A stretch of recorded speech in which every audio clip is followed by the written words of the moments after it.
Еве повторно се вративме во нашата училница, само што немаме математика, туку имаме граѓанско, нели?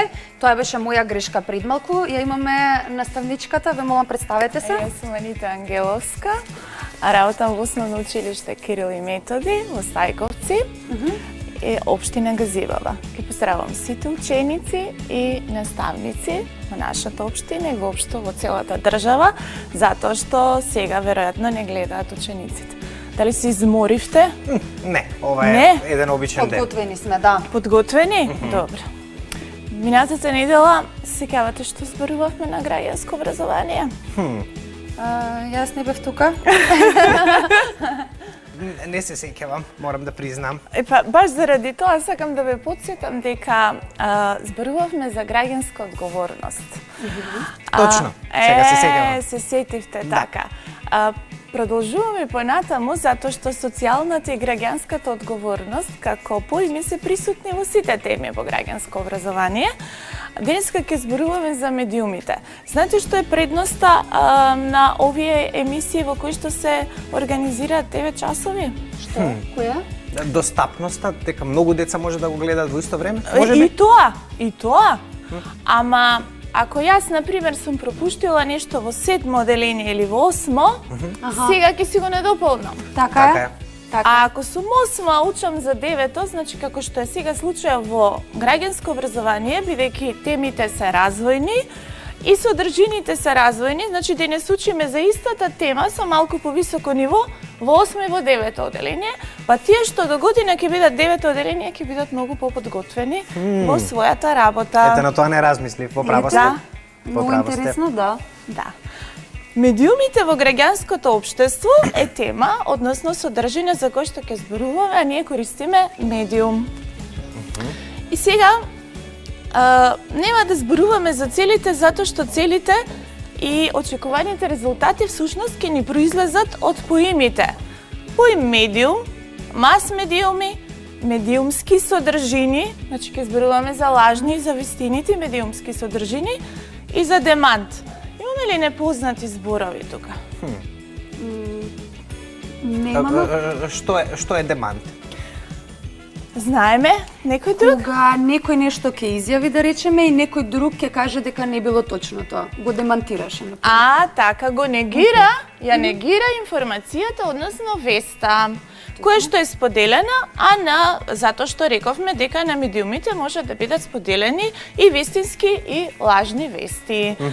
И сега ние од една страна, значи зборуваме за медиуми кои што се масовни средства за информирање, едукација, едукативни, како што е овој медиум, но зборуваме и за социјални медиуми кои што ги користиме сите и не секогаш се едукативни.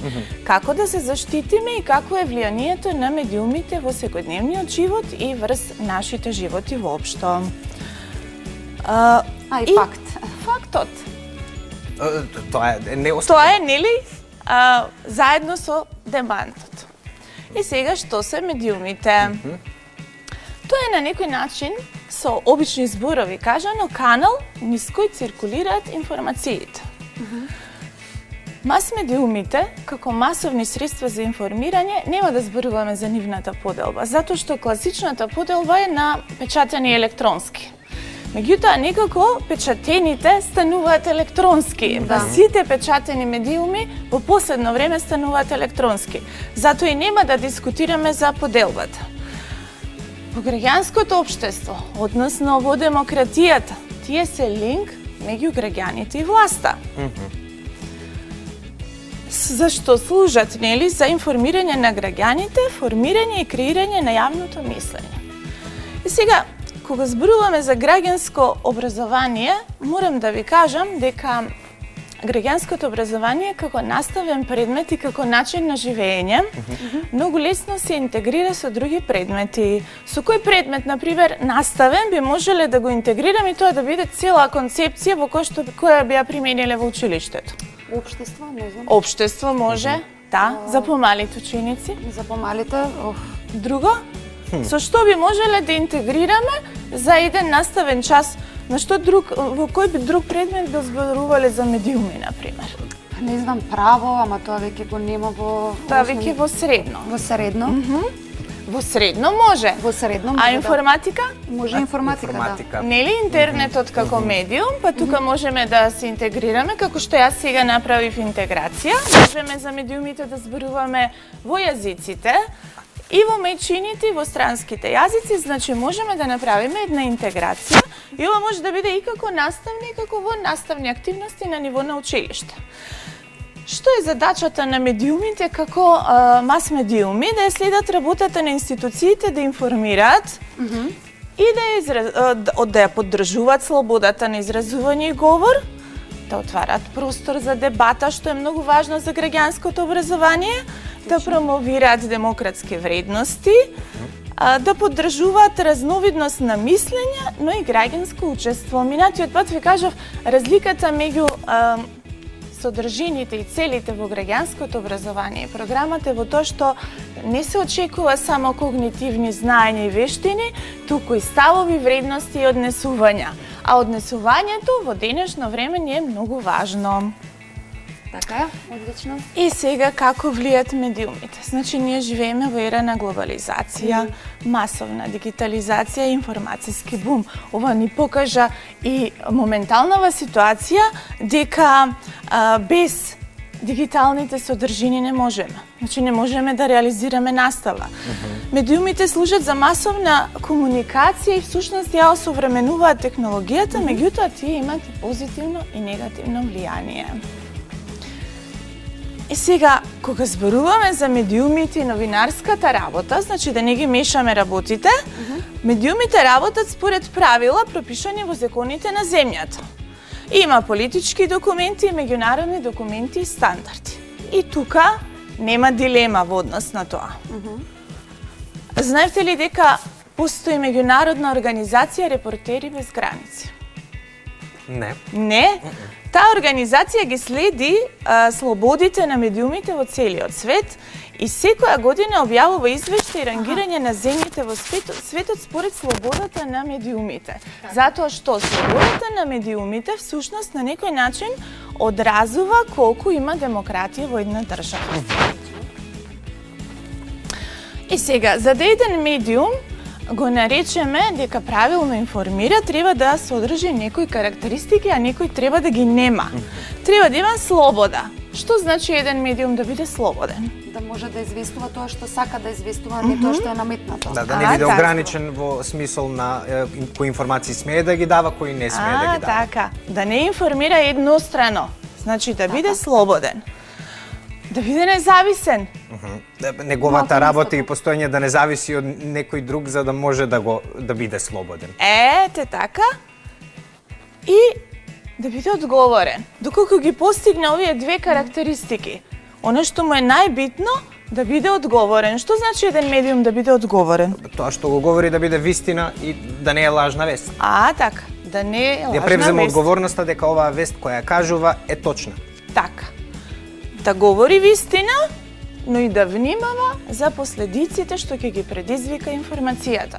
Понекогаш и говорењето на вистината може да предизвика страшни последици. Значи, медиумите во денешно време, во време кога сите ние ги следиме и сме дома, затоа што треба да бидеме дома, тоа е социјална одговорност, треба да бидат одговорни во однос на тоа какви информации споделуваат. Треба да внимаваат на распоредот на информациите, односно информацијата да биде проследена со демантот кој што го објаснивме. Да. И треба да внимаваат да не предизвикуваат страв. Предизвикувањето страв ја намалува самодовербата на граѓаните. Значи тоа е нешто што е многу важно кај медиумите. Интернетот и социјалните медиуми. Значи тие се во денешно време сите користиме. Користите ли вие социјални медиуми? Се разбира. Секако. И тие ни возможуваат да си кажеме нешто што сакаме да си го кажеме, што ни лежи на душата.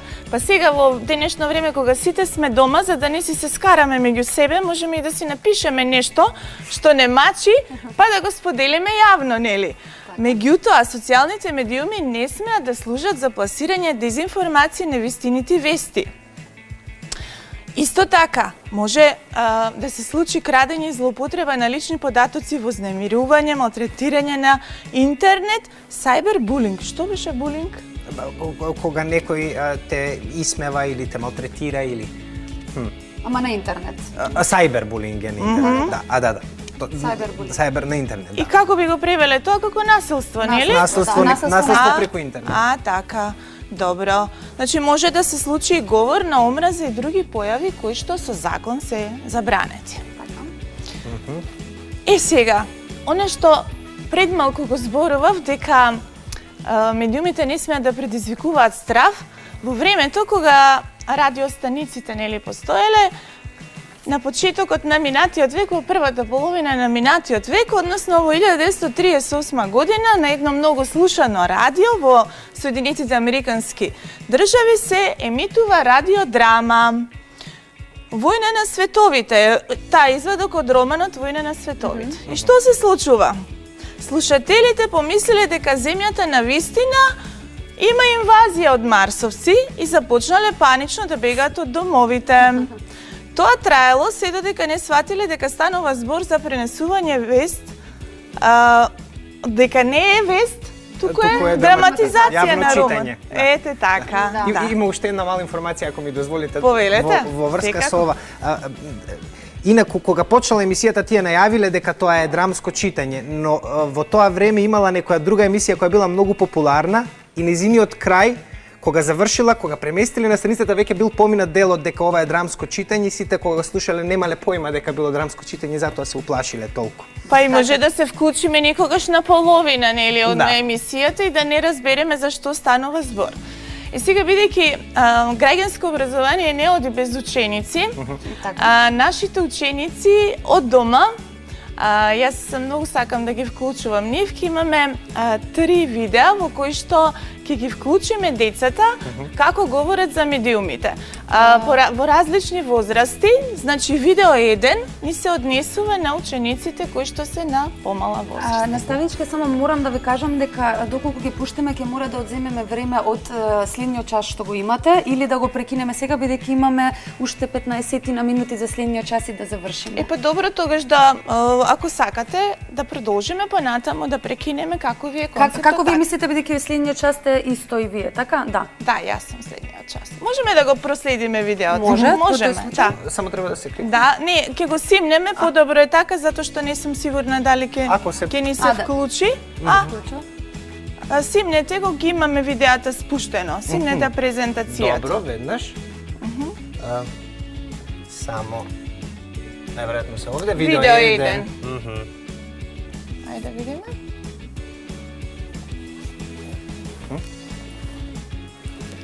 Ете го.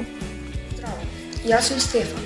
Во ова видео само сакам да ви кажам јас како ги користам и како се снаоѓам на така наречените социјални мрежи. Најпопуларните социјални мрежи се Instagram, Facebook, TikTok и Twitter.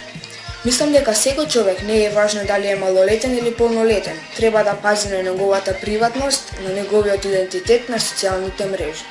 Ке зборувам од мој личен аспект. Јас на социјалните мрежи не поставувам често слики или видеа. Се трудам да не пишувам вулгарни зборови, никогаш не сум поставил слика или видео што содржи насилство, порнографска содржина или сексуален однос. Сметам дека се уште сум мал за тоа и ги избегнувам тие постови. Едноставно само ги блокирам страниците со таква содржина. А сметам дека исто така треба и вие. Социјалните мрежи треба да се користат за консултирање на нешто или нешто слично. За социјалните мрежи мислам дека треба да се забранат за малолетници. Здраво, јас сум Јана. Сигурно сите имаме слушнато за така наречените социјални медиуми. Без разлика колку години имаме, сите треба да се пазиме што постираме и како се однесуваме на интернетот. Во денешно време се повеќе интернетот и социјалните мрежи се користат за нанесување на штета и заплашување. Сајбер заплашувањето е употреба на интернетот за да им се наштети на други луѓе на еден смислен и непријателски начин. Тоа станува се почесто во општеството, меѓу младите луѓе, а секојдневно се појавуваат се повеќе кампањи за борба против тоа. Сајбер заплашувањето може да влијае врз самодовербата на учениците, оценките и целокупниот квалитет на животот.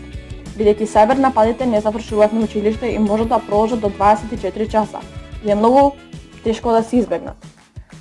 Сајбер заплашувањето не можеме целосно да го спречиме, но има неколку начини како да се заштитиме. Да размислиме пред да објавиме нешто, личните податоци да не ги кажуваме на никого. Доколку некој не заплашува или не се заканува, треба да разговараме. Одлично. Да. Треба да има продолжување? Во ред, продолжуваме со презентацијата. Им благодарам на Јана и на Стефан што се вклучија од своите домови и им порачаа нешто на своите другарчиња. Да се вратиме каде што пеевме малку наназад. Ми дозволите на... Аха, ево. Уште. Уште. Тука бевме, добро. Добро. Тука бевме, ги слушнавме учениците. Односно, овде да резимираме, интернетот се јавува во 2004 година воопшто достапен, односно Фејсбукот, интернетот во нашата држава од 89 година, тоа значи дека многу брзо прогресира и дека медиумите земаат голем замав, односно овие медиуми. Како домашна задача која што можат да ја користат учениците од 8 одделение, наставниците, да анализираат текст во кој ќе идентификуваат факти, информации и личен став на новинар. Ви благодарам наставничке многу. Мислам дека треба да продолжиме за следниот час, меѓутоа ова беше навистина важна тема за учениците и многу ми се допаѓа видеата.